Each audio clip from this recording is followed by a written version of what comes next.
On the night of November 4th, 2016, a husband and wife were found dead inside their home. The husband was discovered submerged in the bathtub.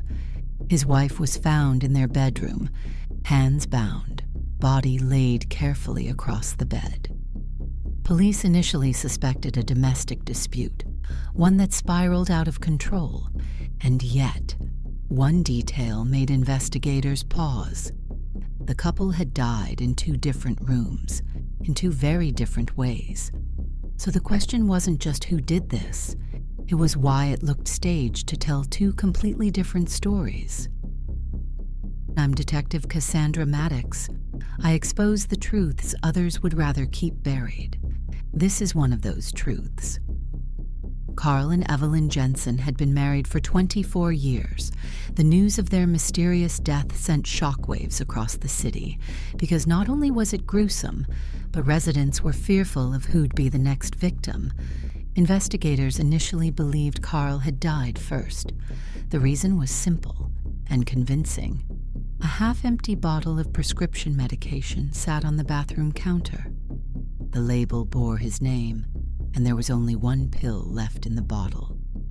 At first, it appeared he had taken the pills willingly, slipped into the bath, and never woken up. An accidental overdose, or possibly suicide. That assumption shaped everything that followed, because if Carl was already dead, then Evelyn's bound hands told a different story.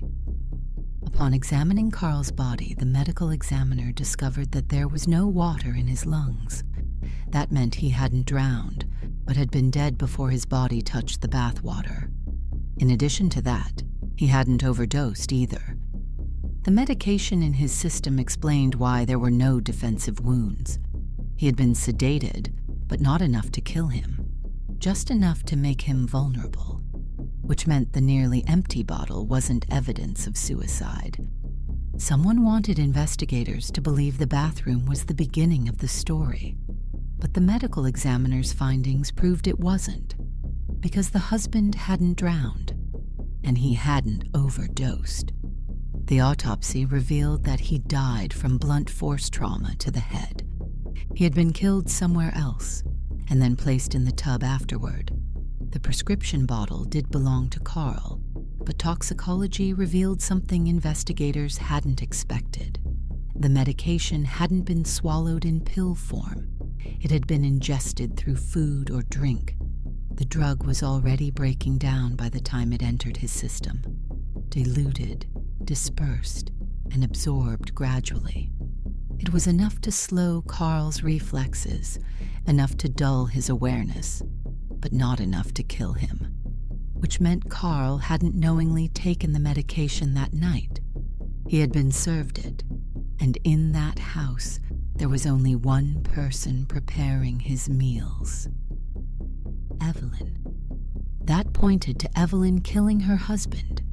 She drugged him, struck him, and placed him in the tub, but the evidence stopped short of proving she acted alone.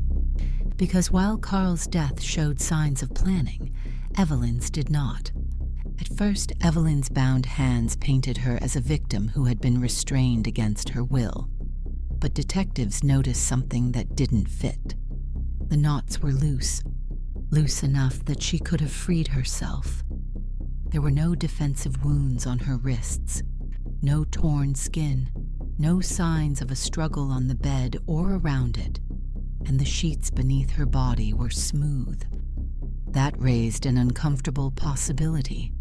What if the restraints weren't meant to stop her, but to make her look helpless? As detectives began to reconstruct the timeline, another detail stood out. Evelyn had been alive longer than the husband. Her cause of death was documented as manual asphyxiation. In other words, she was choked to death. Bruising beneath her jaw and along the sides of her neck indicated sustained pressure. There were no injuries to her wrists, consistent with prolonged restraint. No ligature marks from rope or cord. No defensive wounds beneath her fingernails, which meant the bindings on her hands had been placed after she died. Once Evelyn's cause of death was confirmed, investigators retraced her final hours. There was only one confirmed sighting. Earlier that evening, a neighbor saw Evelyn alive and unharmed. Someone was inside the house with her. The neighbor stated that they couldn't see the person clearly due to the trees that covered the Jensens' driveway. They did mention, though, that it's not a car they'd seen at their house before. But by the time this information surfaced, police had already made a decision publicly. They announced they were investigating the deaths as a domestic incident. A husband killed by his wife. A wife who then met a violent end. Evidence was interpreted through that lens. Timelines were bent to fit it. Alternative suspects were deprioritized. Investigators weren't asking who entered the house after Carl died. They were asking how Evelyn lost control. And that single assumption did more damage than any missing piece of evidence. Because once police committed to that narrative, they stopped looking for the person who stayed long enough to make sure Evelyn never spoke again. There was one detail investigators couldn't make sense of: a series of money transfers. Bank records showed funds moving after Evelyn's confirmed time of death, not just from her account, but from Carl's accounts as well. None of it appeared on Evelyn's phone. The banking apps had been wiped, confirmation messages deleted, and no visible trace she had ever accessed the accounts. But the banks had their own records, and every transfer led to the same recipient, Sue Ellen Markowitz. That's when the case shifted, because whoever initiated those transfers didn't just have access to Evelyn's phone. They had access to Carl's financial information, too. Passwords, security questions, all forms of internal knowledge. So, who was Sue Ellen Markowitz? Sue Ellen Markowitz wasn't hidden. She had a strong online presence, a professional profile, a visible role on her company's website, a company she worked for with Carl. She wasn't an outsider circling the couple.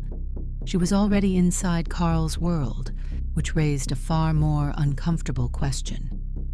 Why would someone move money from both spouses after both were dead and send it to a colleague, unless they did it themselves? Once investigators traced the money transfers to Sue Ellen, they moved quickly to contact her. But Sue Ellen was gone. Her phone went unanswered, and her office said she hadn't shown up for work in months. So police went to the next logical person, her husband. Sue Ellen's husband, Alan, didn't hesitate. He told investigators he suspected Sue Ellen had been having an affair with Carl. 2 days before the murders, Alan confronted her. She didn't deny it. Instead, she admitted the relationship and begged him not to leave. Alan told police she promised she would make things right, that she would go to Evelyn herself, and that she would tell her everything. And if she didn't, Alan told her he would. According to Alan, the day Carl and Evelyn were killed was the same day Sue Ellen said she was going to their house. She told him she needed to handle it. She never came home. When investigators asked Alan to describe the car Sue Ellen drove that day, his answer made the room go quiet. It matched the description given by the neighbor, the same vehicle seen parked outside Carl and Evelyn's house that night. Suddenly, the timeline aligned. Evelyn was alive when Sue Ellen arrived. This wasn't a crime of passion. It was confrontation, followed by control. But there was a problem. Sue Ellen was no longer there to question. No confession, no proof she was inside the house when the murders occurred. Just a trail of money, a broken marriage, and a car seen in the wrong place at the wrong time. Investigators came to believe the murders weren't spontaneous. They were the result of a confrontation that went further than Sue Ellen intended, and then couldn't be undone. Carl had already been sedated earlier that evening. Whether Sue Ellen knew that beforehand or realized it once she arrived was never proven. What investigators believe is this: Sue Ellen went to the house to expose the truth about her affair with Carl to Evelyn. Evelyn was alive when she arrived.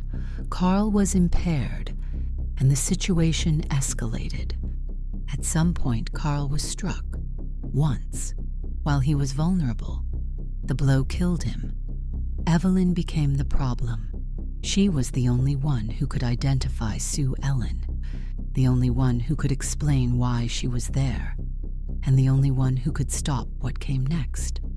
Evelyn was strangled, not in a panic, not in self-defense, but deliberately. After that, the house was staged. Carl was placed in the bathtub to suggest overdose or suicide. Evelyn's hands were bound to make her appear restrained, and money was transferred from both of their accounts. Then Sue Ellen disappeared. Just a car seen at the house, a promise to make things right, and a trail of money that suggested she believed she would need it where she was going. None of it was enough. No physical evidence placed Sue Ellen inside the house. No witnesses saw her enter or leave. No forensic proof tied her to the murders. There was no way to know whether Sue Ellen was a killer who vanished. What police were left with wasn't justice. It was a theory, one that explains everything and proves nothing. The case went cold shortly after, not because the truth was missing, but because no one could prove who carried it out of that house alive. If you're still here, you're one of the curious ones. Stick around. The next mystery's already waiting.